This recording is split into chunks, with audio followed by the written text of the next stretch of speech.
ಆತ್ಮೀಯ ವಿದ್ಯಾರ್ಥಿಗಳೇ, ಸಿದ್ದರಾಮ್ ಎಕ್ಸ್ಪ್ರೆಸ್ಗೆ ಸ್ವಾಗತ ಸುಸ್ವಾಗತ. ಇವತ್ತಿನ ಈ ವಿಡಿಯೋದಲ್ಲಿ NMMS ಕ್ಲಾಸ್ಗಳು ಹೇಳ್ತಾ ಹೋಗ್ತೀನಿ. ಟಿಪ್ಸ್ ಹಾಗೂ ಟ್ರಿಕ್ಸ್ ಮೂಲಕ ಅತಿ ಮುಖ್ಯವಾದ ಪ್ರಶ್ನೆಗಳನ್ನು ಕೆಲವೊಂದು ವಿಡಿಯೋಗಳನ್ನು ಹಾಕ್ತೀನಿ. ಇಲ್ಲಿ ಸಿದ್ದರಾಮ್ ಎಕ್ಸ್ಪ್ರೆಸ್ ಯೂಟ್ಯೂಬ್ ಚಾನಲ್ ಈಗಾಗಲೇ ಸಬ್ಸ್ಕ್ರೈಬ್ ಆಗದೇ ಇದ್ದರೆ ಈ ಕೂಡಲೇ ಸಬ್ಸ್ಕ್ರೈಬ್ ಆಗಿ ಹಾಗೆ ಶೇರ್ ಮಾಡಿ ಅಂತ ಹೇಳ್ತಾ, ಈಗಾಗಲೇ ಪ್ಲೇ ಲಿಸ್ಟ್ನಲ್ಲಿ 53 ವಿಡಿಯೋಗಳು ಅಪ್ಲೋಡ್ ಆಗಿತ್ತು. ಇದು 17ನೇ ವಿಡಿಯೋ ಆಗಿದೆ, 17 ಅಥವಾ 54ನೇ ವಿಡಿಯೋ ಆಗಿದೆ. ಆದ ಕಾರಣ ಈ ಎಲ್ಲ ಪ್ಲೇ ಲಿಸ್ಟಿಗೆ ಹೋಗಿ ಎಲ್ಲ ವಿಡಿಯೋಗಳನ್ನು ಒಮ್ಮೆ ವೀಕ್ಷಿಸಿ. ಸೂಚನೆಗಳು: ಕೆಳಗಿನ ಪ್ರತಿಯೊಂದು ಪ್ರಶ್ನೆಗಳಲ್ಲಿ ವರ್ಣಮಾಲೆಯ ಸರಣಿಯೊಂದು ವಿವಿಧ ಪದಗಳನ್ನು ನೀಡಲಾಗಿದೆ. ಇದರಲ್ಲಿ ಒಂದು ಅಥವಾ ಹೆಚ್ಚಿನ ಪದಗಳು ಕಾಣೆಯಾಗಿರುತ್ತವೆ. ಹೀಗೆ ಕಾಣೆಯಾದ ಸ್ಥಳದಲ್ಲಿ ಏನಿರ್ತದೆ, ಕ್ವಶನ್ ಮಾರ್ಕ್ ಇರ್ತದೆ. ಈ ಮೂಲಕ ತೋರಿಸಲಾಗಿರುತ್ತದೆ. ನೀಡಿರುವ ಪರ್ಯಾಯಗಳಲ್ಲಿ ಕಾಣೆಯಾದ ಪದಗಳನ್ನು ಪರ್ಯಾಯ ಅಂದರೆ ಆಯ್ಕೆಗಳಲ್ಲಿ ಕಾಣೆಯಾದ ಆಯ್ಕೆಗಳನ್ನ ಆಯ್ಕೆ ಮಾಡಿಕೊಳ್ಬೇಕು. ಆರಂಭಿಸೋಣ.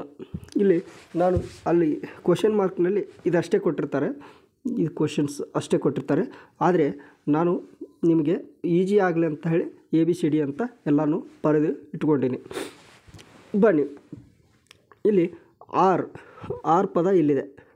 ಆರಗನ ಯು ಇದೆ, ಹಾಗೆ X ಇದೆ, ಹಾಗೆ A ಇದೆ, ಹಾಗೆ D ಇದೆ. ಹಾಗೆ ನೋಡಿ, RST ಎರಡು ಪದಗಳ ನಂತರದಲ್ಲಿ ಯು ಬಂದಿದೆ. ಎರಡು ಪದಗಳ ನಂತರದಲ್ಲಿ ಯು ಬಂದಿದೆ.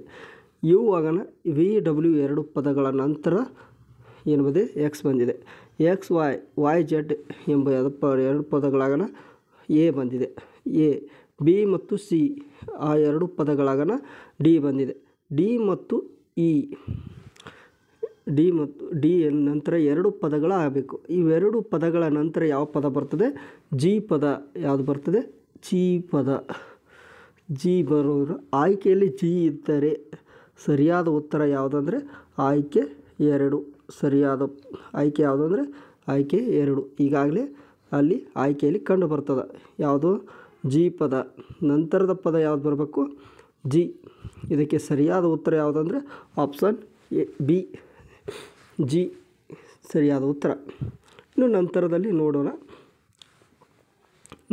ನೋಡೋದಾದರೆ ಬಿ ಮೊದಲ ಪದ ಇದೆ. B ಆಗನ D ಇದೆ, E ಆಗನ F ಇದೆ, I ಇದೆ, I ಆಗನ L ಇದೆ, ಇಲ್ಲಿ P ಇದೆ. ನೋಡಿ, A ಮತ್ತು B ಆಗನ C. ಒಂದು ಪದ ಗ್ಯಾಪ್ ಇದೆ, ಇಲ್ಲಿ ಒಂದು ಪದ ಗ್ಯಾಪು, ಇದರ ಮಧ್ಯದಲ್ಲಿ ಒಂದು. ಹಾಗೆ B ಮತ್ತು E ಒಂದು ಪದ ಇವೆ. F ಮತ್ತು I ನಡುವೆ ಎರಡು ಪದ, I ಮತ್ತು L ನ ನಡುವೆ ಎರಡು ಪದ. ಹಾಗೆ L ಮತ್ತು P ನ ನಡುವೆ ಮೂರು ಪದ. ಹಾಗಾದರೆ ಇಲ್ಲಿ ನೋಡಬೇಕು, 1 1 2 2 3 3 ಬರಬೇಕು. ಆ ರೀತಿ ಇದನ್ನು ಸರಿ ಪರ್ಯಾಯಗಳ ಸುಣೆ. P ಆಗನ 3 ಸಂಖ್ಯೆಗಳು ಯಾವ್ಯಾವು, Q R S. ಇವು 3 ಬರೋದಲ್ಲ, R ಬರಲ್ಲ, S ಬರಲ್ಲ, ಈ 2 ಬರಲ್ಲ. T ಸರಿಯಾದ ಉತ್ತರ ಯಾವುದಂದರೆ T. ವಿನೂ ಬರಲ್ಲ.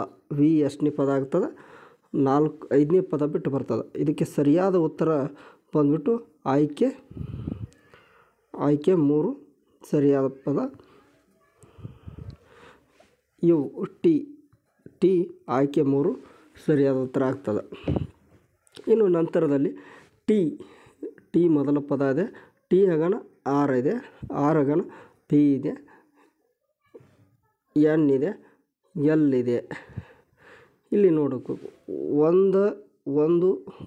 ಒಂದು ಹಿಂದಿನ ಪದಗಳನ್ನು ಮೈನಸ್ ಮಾಡ್ತಾ ಹೋಗಿದ್ದಾರೆ. ನಮಗೆ ಬೇಕಾಗಿರೋದು J ಮತ್ತು K. J ಆಗನ I ಬಿಟ್ಟು H, JH ಆಗ್ತದೆ. J ಮತ್ತು H ಆಗ್ತದೆ. ಆಯ್ಕೆ 2ರಲ್ಲಿ ಕಂಡು ಬರ್ತದೆ. ಆಯ್ಕೆ 2ರಲ್ಲಿ J ಮತ್ತು H ಕಂಡು ಬರ್ತದೆ. ಇಲ್ಲಿ ಏನಿಲ್ಲ, ಹಿಂದು ಮೈನಸ್ ಮಾಡ್ತಾ ಹೋಗಿದ್ದಾನೆ ಅಷ್ಟೇ. ಒಂದೊಂದು ಪದಗಳನ್ನು ಗ್ಯಾಪ್ ಮಾಡ್ತಾ ಮೈನಸ್ ಮಾಡ್ತಾ ಹೋಗಿದ್ದಾರೆ ಅಷ್ಟೇ. ಈ ಸರಿಯಾದ ಉತ್ತರವನ್ನು ಈಸಿಯಾಗಿ ಕಂಡುಹಿಡಿಬೋದು. ಆಯ್ಕೆ 2 ಸರಿಯಾದ ಉತ್ತರ. ಇನ್ನು ಬಿ ಡಿ ಎಫ್ ನೋಡಿ, ಈಸಿಯಾಗಿ ಒಂದು ಪದವನ್ನು ಗ್ಯಾಪ್ ಮಾಡ್ತಿದ್ದಾರೆ. ಇಲ್ಲಿ ಸರಿಯಾದ ಉತ್ತರ ಯಾವುದು ಬಂದುಬಿಟ್ಟು ಎಫ್ ಜಿ, ಒಂದು ಗ್ಯಾಪ್ ಬಿಟ್ಟು ಎಚ್ ಆಯ್ಕೆ ಸಿಯಲ್ಲಿ ಕಂಡುಬರ್ತದೆ. ಆಯ್ಕೆ ಸಿಯಲ್ಲಿ ಕಂಡುಬರೋದ್ರದ ಆಯ್ಕೆ ಎಚ್, ಆಪ್ಷನ್ ಸಿ ಸರಿಯಾದ ಉತ್ತರ. ಆಪ್ಷನ್ ಸಿ ಎಚ್ ಆಗಬೇಕು. ನಂತರದಲ್ಲಿ ಪಿ ಆರ್ ಟಿ ಒಂದು ಗ್ಯಾಪ್, ವಿ ಒಂದೊಂದು ಗ್ಯಾಪ್ ಆಗ್ತಾ ಹೋಗಿದೆ. ಅತಿ ಸರಳವಾಗಿ ಕಂಡುಹಿಡ್ಬೋದು. ವಿ ಸರಿಯಾದ ಉತ್ತರ ಬಂದುಬಿಟ್ಟು ಆಪ್ಷನ್ ಸಿ ಸರಿಯಾದ ಉತ್ತರ. ಆಪ್ಷನ್ ಸಿ ವಿ ಆಗಿದೆ. ನಂತರದಲ್ಲಿ ಎ ಎಫ್ ಕೆ ಗ್ಯಾಪ್ ಎಷ್ಟಿದೆ? ಇಲ್ಲಿ 4 ಇದೆ, ಇಲ್ಲಿ 4 ಇದೆ. ಹಾಗಾದರೆ ಮುಂದಿನ ಉತ್ತರ ಯಾವುದಂದರೆ 4 ಆಗಬೇಕು. LMNOP ಪಿ ಸರಿಯಾದ ಉತ್ತರ ಯಾವುದು ಬರುತ್ತೆ? ಪಿ ಸರಿಯಾದ ಉತ್ತರ ಆಪ್ಷನ್ ಡಿ ಯಲ್ಲಿರುವ ಪಿ ಆಗಿದೆ. ಪಿ ಸರಿಯಾದ ಉತ್ತರ ಆಗಿದೆ. ಅತಿ ಸರಳವಾಗಿರ್ತವೆ. ABCD ಬರ್ಕೊತ ಹೋಗಿದ್ರೆ ಅತಿ ಸರಳ ಅನಿಸ್ಬಿಡ್ತದೆ. ಜೆ ಹಾಗಾದರೆ LM ಒಟ್ಟಿಗೆ ಕೊಟ್ಟಿರುತ್ತಾರೆ. ಜೆ ಒಂದು ಬಿಟ್ಟಾರೆ, ಕೆ ಒಂದು ಬಿಟ್ಟಿದ್ದಾರೆ. ಜೆ ಕೆ ಬಿಟ್ಟಿದ್ದಾರೆ, LM N ಬಿಟ್ಟಿದ್ದಾರೆ, OP Q ಕೊಟ್ಟಿದ್ದಾರೆ. ಹಾಗಾದರೆ ಇಲ್ಲಿ ನಮ್ಗೆ ಗಮನಿಸಬೇಕಾಗಿದೆ, ಒಂದು ಅಕ್ಷರವನ್ನು ಬಿಟ್ಟು ಮುಂದಿನ ಇಲ್ಲಿ 1 ಅಂಕಿಯಾಗಿದೆ, ಇಲ್ಲಿ 2 ಅಕ್ಷರ ಕೊಟ್ಟಿದೆ, ಇಲ್ಲಿ 3 ಅಕ್ಷರ, ಇನ್ನು 4 ಅಕ್ಷರ ಬರಬೇಕು. ಒಂದು ಗ್ಯಾಪ್ ಆಗಬೇಕು. STUV ಆಯ್ಕೆ ಡಿಯಲ್ಲಿ ಕಂಡು ಬಂದುಬಿಟ್ಟಿದೆ. ಈ ಸರಳವಾಗಿ ನಾವು ಕಂಡು ಹಿಡಿಬೋದು. ಆಯ್ಕೆ ಡಿ ಕಂಡು ಬಂದುಬಿಟ್ಟಿದೆ. ಇಲ್ಲಿ ಏನು ಬರಬೇಕು? ನಂತರ STUV ಬರಬೇಕು. ನಂತರದ ಪದ ಯಾವುದು ಬರಬೇಕು? STUV ಆಗಬೇಕು. ನಂತರದಲ್ಲಿ ಇ ಕೊಟ್ಟಿದ್ದಾರೆ, ಓ ಕೊಟ್ಟಿದ್ದಾರೆ, ವಾಯ್ ಕೊಟ್ಟಿದ್ದಾರೆ, ಮತ್ತೆ ಹೊಳ್ಳಿ ಆಯ್ ಕೊಟ್ಟಿದ್ದಾರೆ. ಇಯಿಂದ ಓಕೆ 1 2 3 4 5 6 7 8 9 ನೋಡಿ, 1 2 3 4 5 6 7 8 9 ಗ್ಯಾಪ್ ಆಗಿವೆ. ಇಲ್ಲಿ ನೋಡೋಣ. ಓದಿಂದ 1 2 3 4 5 6 7 8 9 ಗ್ಯಾಪ್, ಇಲ್ಲಿ 9 ಗ್ಯಾಪ್. ಹಾಗೆ ವಾಯ್ದಿಂದ ಇಲ್ಲಿ ಒಟ್ಟು ಡಿಫ್ರೆನ್ಸ್ ಎಷ್ಟು? 9, ಎರಡಕ್ಕೂ 9 ಇದೆ. ಇನ್ನು ವಾಯ್ದಿಂದ 1 2 3 4 5 6 7 8 9 ಆಯ್ ಕೊಟ್ಟಿದ್ದಾನೆ ಅಂದರೆ 9 ಆಯಿತು. ಇನ್ನು ನಂತರದಲ್ಲಿ ಆಯ್ದಿಂದ 9 ಆಗಬೇಕು. ಆಯ್ದಿಂದ 9 ಕಂಡು ಬರಬೇಕು. ನೋಡೋಣ. 5ರಿಂದ 9 1 2 3 4 5 6 7 8 9. ಹಾಗಾದರೆ ಸರಿಯಾದ ಉತ್ತರ ಬಂದುಬಿಟ್ಟು ಯಾವುದು? ಎಸ್ ಎಂಬುದು ಸರಿಯಾದ ಉತ್ತರ. ಆಪ್ಷನ್ ಸಿನಲ್ಲಿ ಕಂಡು ಬರ್ತದೆ.